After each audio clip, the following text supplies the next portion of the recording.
अलबेले किस्सों की दास्तां के सिलसिले शुरू हुए, बनके कहानियां कहानियां।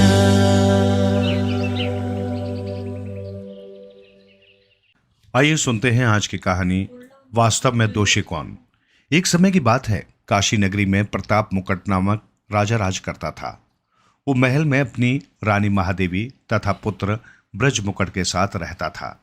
राजकुमार ब्रजमुकुट को शिकार खेलने का बहुत शौक था। एक दिन वो नगर दीवान के पुत्र के साथ शिकार खेलने वन में गया था। शिकार खेलते खेलते उसे पता ही नहीं चला कि कब वो दीवान पुत्र से बिछड़ गया।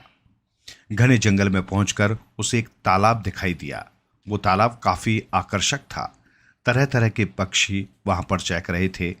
राजकुमार ने घोड़े से उतरकर तालाब से पानी पिया और कुछ देर वहां बैठकर थकान मिटाई।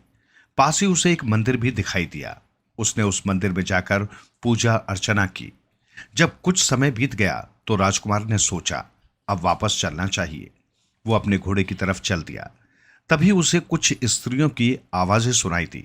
वो एक वृक्ष की ओट में छिपकर देखने लगा। उस तालाब में किसी नगर की राजकुमारी अपनी कुछ दासियों के साथ जल क्रीड़ा करने आई थी। राजकुमार ब्रजमुकुट की दृष्टि जब राजकुमारी पर पड़ी तो वो उसे पहली दृष्टि में भाग गई। वो काफी देर तक राजकुमारी को देखता रहा। जब उससे रहा न गया तो राजकुमारी के निकट पहुंच गया। एक अनजान पुरुष को वहां देखकर जिसे जहां जगह मिली छिप गई। राजकुमारी के एकदम निकट पहुंच गया राजकुमार। राजकुमारी भी एक सुंदर युवक को अपने समीप देखकर स्तब्ध थी, किंतु वो अनजान युवक उसे भी पसंद आ गया। दोनों कुछ देर तक एक दूसरे को निहारते रहे। फिर न जाने राजकुमारी को क्या सूझा कि उसने सिर पर लगा फूल पहले कान पर लगाया, उसके बाद दांतों से थोड़ा सा काटकर नीचे फेंक दिया और पैरों से दबाकर उसे पुनः उठाकर सीने से लगा लिया। इसके तुरंत बाद वो सखियों के साथ लौट गई। राजकुमार को कुछ भी समझ न आया। वो तो बस राजकुमारी के विचारों में वो तो उस राह को अपलक देखता रहा जिससे राजकुमारी वापस लौटी थी। कुछ क्षण बाद जब राजकुमार संभला तो उसे अपने आप पर निराशा हुई कि उसने अनमोल क्षण खो दिए और उस सुंदर कन्या के बारे में कुछ भी न जान पाया। मन महसूस कर राजकुमार वापस अपनी नगरी की ओर चल दिया। महल पहुंचकर भी राजकुमार खोया खोया सा रहने लगा। उसकी इस दशा को देखकर उसका मित्र दीवान पुत्र समझ गया कि राजकुमार को किसी से प्रेम हो गया है। उसने जब राजकुमार से इस विषय में पूछा तो राजकुमार ने अपने मित्र को सब कुछ विस्तार से बता दिया। मित्र ब्रजमुकुट, वास्तव में उसने तुम्हारे सामने अपने प्रेम को प्रकट किया है और सब कुछ इशारे से समझा दिया है, मित्र ने कहा। वो कैसे? ब्रजमुकुट ने आश्चर्य से पूछा। देखो मित्र, उसने फूल अपने बालों से निकालकर कान में लगाया, अर्थात वो कर्नाटक की है। फूल को दांत से काटने का अर्थ यह है कि वो वक्रदंत की पुत्री है और फूल को पैरों के नीचे दबाकर उसने अपना नाम पद्मावती बताया है। फूल को हृदय से लगाने का अर्थ है कि वो तुम्हें प्रेम करती है और उसने तुम्हें अपने हृदय में बसा लिया है। अच्छा, राजकुमार की खुशी का ठिकाना न रहा। उसने अपने मित्र से कहा कि वो उससे मिलने को बेचैन हो रहा है। मित्र ने राजकुमार को पद्मावती से मिलवाने का वचन दिया।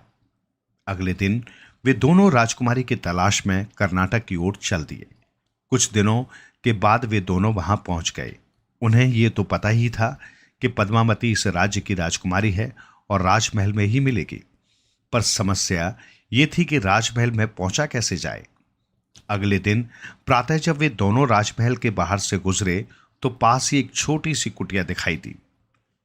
उन दोनों ने जब कुटिया का द्वार खटखटाया तो एक वृद्धा ने द्वार खोला।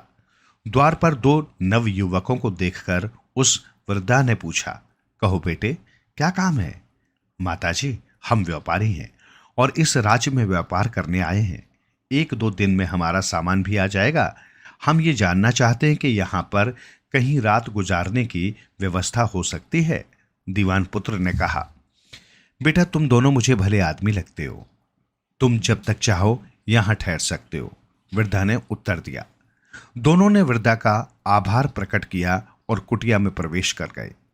वृद्धा ने उनका यथोचित अतिथि सत्कार किया, उनके लिए भोजन की व्यवस्था की। भोजन आदि कर चुकने के बाद राजकुमार ब्रज मुकुट ने पूछा, माँ, इस कुटिया में कोई और दिखाई नहीं पड़ रहा। तुम्हारे परिवार के अन्य सदस्य कहाँ हैं? क्या तुम इस कुटिया में अकेली रहती हो? हाँ पुत्र, मैं इस कुटिया में अकेली ही रहती हूँ। ये कुटिया मुझे इस राज्य के राजा ने दी है और वही मेरे गुजर बसर की भी व्यवस्था करते हैं। वृद्धा ने उत्तर दिया। अच्छा, पर क्यों? राजकुमार ने अचरज से पूछा। बेटा, मैंने इस नगर की राजकुमारी पद्मावती को बचपन से पाला है। वो मेरे ही हाथों पली बड़ी है, किंतु अब इस वृद्धावस्था में मेरा क्या काम। अतः मैं यहाँ रहती हूँ और कभी कभी महल में जाकर राजकुमारी से मिल आती हूँ। मैं महल में कभी भी आ जा सकती हूँ, मुझे कोई मनाही नहीं। ये सुनकर राजकुमार अत्यधिक प्रसन्न हुआ। उसे लगा उसकी मंजिल मिल गई है। उसने संकोच करते हुए वृद्धा से पूछा, माँ, अब आप जब महल में जाएंगी तो क्या राजकुमारी को हमारा एक संदेश दे देंगी? क्यों नहीं बेटा, मैं कल प्रातः ही तुम्हारा संदेश लेकर महल में चली जाऊंगी। वृद्धा ने उत्तर दिया। ठीक है माँ, तुम उससे केवल इतना कहना कि ज्येष्ठ सुदी पंचमी को तालाब के किनारे मिला राजकुमार तुमसे मिलने तुम्हारी नगरी में आ गया है। अगले दिन प्रातः वृद्ध राजकुमार का संदेश लेकर राजमहल में चली गई। वृद्धा जान चुकी थी कि उसकी कुटिया में आने वाला नवयुवक व्यापारी नहीं बल्कि कोई राजपुत्र है। उसे भी वो राजपुत्र राजकुमारी के लिए पसंद आ गया था। उसे चिंता थी तो सिर्फ इस बात की कि महाराज इस रिश्ते को मानेंगे अथवा नहीं। महल में पहुंचकर वृद्धा ने राजकुमारी से भेंट की। दोनों में कुछ देर तक तो औपचारिक बातें होती रहीं। फिर वृद्धा ने राजकुमारी से कहा, पुत्री, मैं जानती हूं कि तुझे किसी से प्रेम हो गया है। ये कैसी बातें कर रही हो दाई मां? पद्मावती ने आश्चर्य से पूछा। अब मुझसे न छिपा। ज्येष्ठ सुदी की पंचमी में जो राजकुमार तुझे मिला था वो यहां आ गया है और मेरी ही कुटिया में ठहरा हुआ है। वृद्धा ने राजकुमारी को राजकुमार का संदेश सुना दिया। कोई उत्तर देने के बजाय राजकुमारी पद्मावती ने चंदन पुते हाथों से थप्पड़ वृद्धा के दोनों गालों पर जड़ दिए। थप्पड़ इतने तेज पड़े थे कि हाथों की 10 उंगलियां उसके गालों पर छप गई। निराश भाव से वृद्धा अपनी कुटिया में लौट आई और सारी बात राजकुमार को बता दी। राजकुमार भी राजकुमारी की इस हरकत पर आश्चर्यचकित रह गया, परंतु राजकुमार का मित्र सारी बात समझ गया। उसने राजकुमार से कहा, दुखी न हो मित्र, पद्मावती ने तो तुम्हारे लिए संदेश भिजवाया है। क्या मतलब? राजकुमार को कुछ समझ न आया। अरे भाई, पद्मावती ने जो चंदन भरे हाथ अपनी दाई मां के मुंह पर मारे हैं उसका अर्थ यह है कि चांदनी के 10 दिन बीत जाने के बाद मुलाकात होगी, मित्र ने समझाया। राजकुमार और वृद्धा को जब वास्तविकता का पता चला तो वे भी प्रसन्न हुए। 10 दिन बीत जाने के बाद वृद्धा पुनः राजकुमारी के पास ब्रज मुकुट का संदेश लेकर गई। इस बार पद्मावती ने वृद्धा के गाल पर लाल गुलाल से 3 उंगलियों की छाप लगा दी। वृद्धा अपनी कुटिया में लौट आई। ब्रज मुकुट इस बात का आशय समझ न सका। उसने मित्र से पूछा तो उसने बताया कि इस बार राजकुमारी ने मासिक चक्र के कारण 3 दिन तक रुकने को कहा है। 3 दिन के बाद राजकुमार ने फिर से वृद्धा को अपना संदेश देकर राजकुमारी के पास भेजा। इस बार राजकुमारी ने वृद्धा के गाल पर काला रंग लगाकर उसे पश्चिम की ओर खुलने वाली खिड़की से जाने को कहा। लौटकर सारी घटना जब वृद्धा ने राजकुमार को बताई तो मित्र ने कहा, राजकुमार, अब तुम दोनों के मिलन का समय आ गया है। रात के घने काले अंधेरे में राजकुमारी ने पश्चिम खिड़की के रास्ते से तुम्हें बुलाया है। ये सुनकर राजकुमार की खुशी का ठिकाना न रहा। उसके लिए तो रात तक प्रतीक्षा करना भारी पड़ रहा था। अंततः जब रात हुई तो वो तय कार्यक्रम के अनुसार राजकुमारी से मिलने पहुंच गया। राजकुमारी पद्मावती को सामने पाकर राजकुमार स्वयं को धन्य महसूस कर रहा था। राजकुमारी भी उसी की प्रतीक्षा कर रही थी। दोनों बरसों के बिछड़े प्रेमी की तड़प को महसूस कर रहे थे। उनसे अधिक प्रतीक्षा सही नहीं गई और वे अलिंगबंद हो गए। कई दिन कई रात इस तरह प्रेम भरी बातों में बीत गए। एक दिन अचानक ब्रज मुकुट को ध्यान आया कि वो कई दिनों से राजकुमारी के साथ उसके कक्ष में रहकर आनंदमय जीवन व्यतीत कर रहा है, किंतु उसका मित्र उससे दूर कुटिया में रहकर न जाने क्या सोच रहा होगा। उसे रह रहकर अपने मित्र की चिंता सता रही थी। उसे परेशान देखकर राजकुमारी से रहा न गया और उसने उसकी चिंता का कारण जानना चाहा। पहले तो राजकुमार उसे टालता रहा, किंतु जब राजकुमारी ने जोर दिया तो उसने कहा, मेरा एक सच्चा मित्र है, उसी ने तुम तक पहुंचने में मेरी सहायता की है, अन्यथा मैं तो तुम्हारे उलझे हुए संदेशों को समझ ही नहीं पाता। मैं सोचता हूं कि अब मुझे उससे मिल ही आना चाहिए। क्यों नहीं राजकुमार, आखिर वो तुम्हारा मित्र है, तुम उससे मिलने अवश्य जाओ और मेरी तरफ से कुछ मिष्टान लेते जाओ। उन्हें केवल अपने मित्र को ही खिलाना और कहना कि मैंने खास तुम्हारे लिए भेजा है। इन्हें खाकर वो तुम्हारे विछोह के गम को भूल जाएगा, राजकुमारी ने कहा। राजकुमार मिष्टान लेकर वृद्धा की कुटिया में वापस आ गया। वहां उसका मित्र काफी दिन से उसकी प्रतीक्षा कर रहा था। दोनों एक दूसरे को देखकर अत्यंत प्रसन्न हुए। मित्र, राजकुमारी पद्मावती ने तुम्हारे लिए मिष्टान भेजे हैं। उसने कहा है कि ये सिर्फ तुम्हें ही दूं, ये लो। राजकुमार ने मिष्टान मित्र को देते हुए कहा, ये सिर्फ मेरे लिए हैं? मित्र चौंका। क्यों, क्या हुआ? क्या वो तुम्हारे लिए मिष्टान नहीं भेज सकते? राजकुमार ने पूछा। नहीं, ऐसी बात नहीं है, पर जरा विस्तार से बताओ कि राजकुमारी पद्मावती ने क्या कहकर मिष्टान भेजे हैं। राजकुमार ने मित्र को सारी बात बता दी। मित्र सोच में पड़ गया कि ऐसे कौन से मिष्टान होते हैं जिनसे मित्र के बेछोह का गम भुलाया जा सकता है। मित्र को न जाने क्या सूझा कि उसने कुटिया से बाहर आकर कुत्ते को मिष्टान का एक टुकड़ा खिलाया। खाने के कुछ क्षण बाद कुत्ता मर गया। ये सब देखकर राजकुमार आश्चर्यचकित हो उठा। उसे समझ न आया कि आखिर राजकुमारी ने ऐसा क्यों किया। जब उसने मित्र से इसका कारण पूछा तो उसने बताया, मित्र वास्तव में राजकुमारी नहीं चाहती कि उसके प्रेम को कोई और बांटे, इसलिए उसने ऐसा किया था। राजकुमार को अत्यंत क्रोध आया। उसने अपने मित्र से कहा कि वो राजकुमारी को इस अपराध का दंड अवश्य देगा। नहीं राजकुमार, वो तुम्हारा प्रेम है, तुम उससे विवाह करके उसे अपने राज्य ले चलो। इसके लिए उसके पिता नहीं मानेंगे क्योंकि हम दूसरे राज्य के हैं। ठीक है, फिर जैसा मैं कहता हूं तुम वैसा ही करो। तुम राजकुमारी से जाकर कह दो कि वो मिष्ठान मैंने अपने मित्र को दे दिए हैं और उससे उसी तरह प्रेम करो जैसे पहले करते थे। रात होने पर तुम मूर्छित करने वाली ये दवा उसे पिला देना, मित्र ने दवा देते हुए कहा। उसके बाद राजकुमार ने पूछा, जब वो मूर्छित हो जाए तो उसके सभी आभूषण उतार लेना और उसकी बाईं जांघ पर अपने त्रिशूल से हल्का सा प्रहार कर देना। ध्यान रहे, त्रिशूल के तीनों फलों के निशान जांघ पर बनने चाहिए। इसके बाद उन आभूषणों को लेकर तुम वापस मेरे पास आ जाना। इसके बाद तुम्हें क्या करना है ये मैं तुम्हें बाद में बताऊंगा। राजकुमार नियत समय पर राजकुमारी से मिलने राजमहल में गया। राजकुमारी उसे देखते ही उससे लिपट गई और पूछा कि क्या उसने मिष्ठान अपने मित्र को दे दिए थे।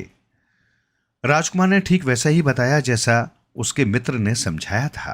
रात को चुपके से राजकुमार ने राजकुमारी के दूध में मूर्छित करने वाली दवा मिला दी। मूर्छित होने के बाद राजकुमार ने उसके आभूषण उतारे और उसकी जांघ पर त्रिशूल से निशान बनाकर अपने मित्र के पास लौट आया और अपने कार्य के सफलतापूर्वक संपन्न होने की सूचना दी। प्रातः जब राजकुमारी परिस्थितियों से अवगत हुई तो बहुत परेशान हो गई। उसने अपनी मुख्य दासी से इस बारे में विचार विमर्श किया और अंदाजा लगाया कि रात को चोर आया होगा, वो आभूषणों व राजकुमार को साथ ले गया होगा और राजकुमार के साथ हुए संघर्ष के दौरान ही राजकुमारी को त्रिशूल लग गया होगा। अब समस्या ये थी कि राजकुमारी के कक्ष में राजकुमार के होने की बात तो बताई नहीं जा सकती थी और आभूषण गायब होने की सूचना भी दबाई नहीं जा सकती थी। अतः राजकुमारी के कक्ष से केवल आभूषण चोरी होने की सूचना राज्यसभा तक पहुंचा दी गई। राजा तक इस बात की सूचना पहुंचते ही चोर को पकड़ने का अभियान शुरू हो गया। सारी नगरी में चोर को पकड़कर लाने वाले को उचित पुरस्कार देने की घोषणा करवा दी गई। जब राजकुमार ब्रजमुकुट के मित्र को पता चला कि राजकुमारी के कक्ष से आभूषण चोरी होने की चर्चा चारों ओर हो रही है, तो वो बहुत प्रसन्न हुआ। उसे अपनी योजना सफल होती प्रतीत हो रही थी। उसने राजकुमार से कहा, राजकुमार, अब अपनी योजना को मूर्त रूप देने का समय आ गया है। मुझे यकीन था कि राजकुमारी आभूषण चोरी होने की सूचना तो देगी, किंतु तुम्हारे विषय में कुछ भी नहीं बताएगी। अब ध्यान से सुनो कि तुम्हें क्या करना है।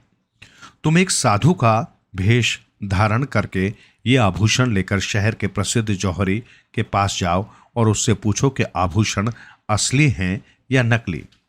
अगर असली हैं तो इनका मूल्य क्या है।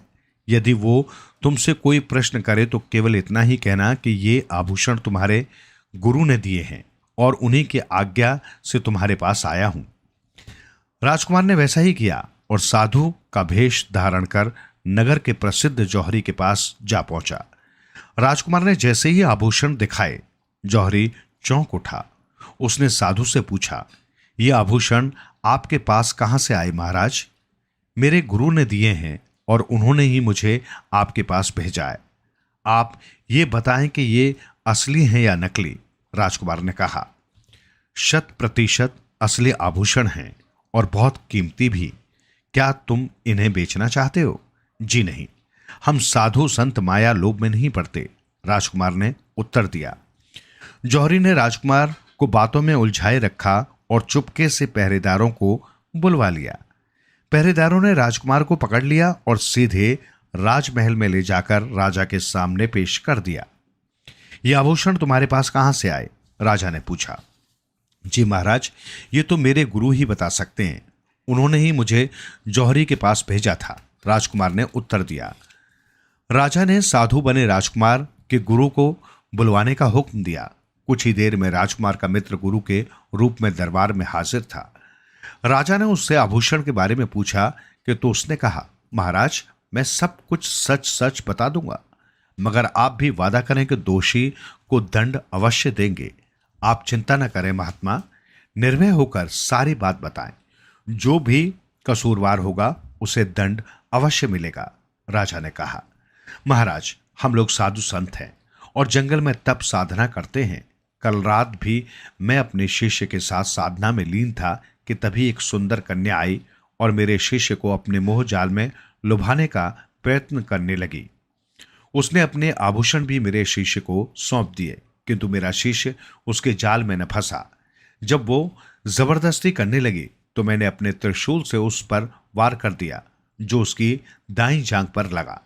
तब वो कन्या भाग गई, किंतु उसके सारे आभूषण वहीं रह गए। आज प्रातः है मैंने ये आभूषण अपने शिष्य को देकर जौहरी के पास भेजा ताकि ज्ञात हो सके ये किसके हैं, ताकि मैं उस कन्या की शिकायत इस नगर के राजा से कर सकूं। राजा ने जौहरी से पूछताछ की तो उसने भी स्वीकार किया कि साधु ने आभूषण बेचने की बात नहीं की थी। अब राजा दुविधा में पड़ गया, क्योंकि उसने साधु को वचन दे दिया था कि वो कसूरवार को दंड देगा और कसूरवार उसे अपनी पुत्री पद्मावती ही नजर आ रही थी। उसने रानी से कहा कि वो पद्मावती की बाईं जांघ पर त्रिशूल का निशान की जांच करे। रानी ने जांच करते हुए पाया कि त्रिशूल का निशान है। उसने इस बात की सूचना राजा को दे दी। राजा ने अपने मंत्रिमंडल से विचार विमर्श किया और पाया कि वाकई उसकी पुत्री दोषी है, अतः दंड की भागी है। सब कुछ सोचने विचारने के बाद राजा ने घोषणा की, सारी बातों और तथ्यों को सुनने व देखने के बाद यही सिद्ध होता है कि हमारी पुत्री पद्मावती दोषी है, इसलिए उसे देश निकाले का दंड दिया जाता है। कहारों को आदेश दिया जाता है कि वो राजकुमारी पद्मावती को डोली में बिठाकर राज्य की सीमा से बाहर छोड़ आए।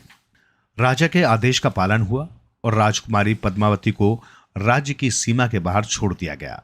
वहां पर राजकुमार ब्रजमुकुट अपने मित्र के साथ राजकुमारी की प्रतीक्षा कर रहा था। वे उसे लेकर अपने राज्य में लौट आए। इस तरह ब्रजमुकुट को अपनी राजकुमारी मिल गई। बेताल कथा सुनाने के बाद बोला, तुम तो न्याय प्रिय राजा हो। भले ही राजकुमार के मित्र ने जो कुछ किया सिर्फ अपने राजकुमार और उसकी प्रेमिका को मिलाने के लिए किया, किंतु राजकुमारी को जिस अपराध की सजा दी गई वो तो उसने किया ही नहीं था। ऐसी स्थिति में वास्तविक दोषी कौन है? राजकुमार, उसका मित्र, या फिर उस नगर का राजा? विक्रम कुछ क्षण चुप रहा। बोलो विक्रम, बोलो, वास्तविक दोषी कौन है? तो सुनो बेताल, राजकुमार तो राजकुमारी के प्रेम में दीवाना था, और प्रेम में तो सब कुछ क्षमा योग्य होता है। उसके मित्र ने मित्रता का कर्तव्य निभाया, किंतु राजा ने बिना विचारे न्याय किया। उसने पद्मावती को अपने पक्ष में कुछ कहने का अवसर नहीं दिया। अतः वास्तविक दोषी उस नगर का राजा है, जिसने बिना सोचे समझे न्याय किया। बिल्कुल ठीक कहा तुमने विक्रम, तुम निश्चय ही एक न्यायप्रिय राजा हो, किंतु तुम मेरी शर्त भूल गए। तुम बोल पड़े इसलिए मैं जा रहा हूं। कहते हुए विक्रम की पकड़ से स्वतंत्र होकर वेताल वापस शमशान घाट की तरफ उड़ चला। उड़ते उड़ते वो आगे बोला, मैंने पहले ही कहा था विक्रम, यदि तुम कुछ भी बोले तो मैं मुक्त हो जाऊंगा। मैं जा रहा हूं, मेरे पीछे आना व्यर्थ है। तुम लौट जाओ विक्रम, वो साधु धूर्त है जिसने तुम्हें मुझे लाने को भेजा है। तुम उसकी बातों में मत आओ, लौट जाओ। किंतु विक्रम कहां मानने वाला था। उसने उस साधु को वचन दिया था कि वो बेताल को अवश्य लेकर आएगा। अतः वो बेताल को पकड़ने के लिए उसके पीछे चल पड़ा।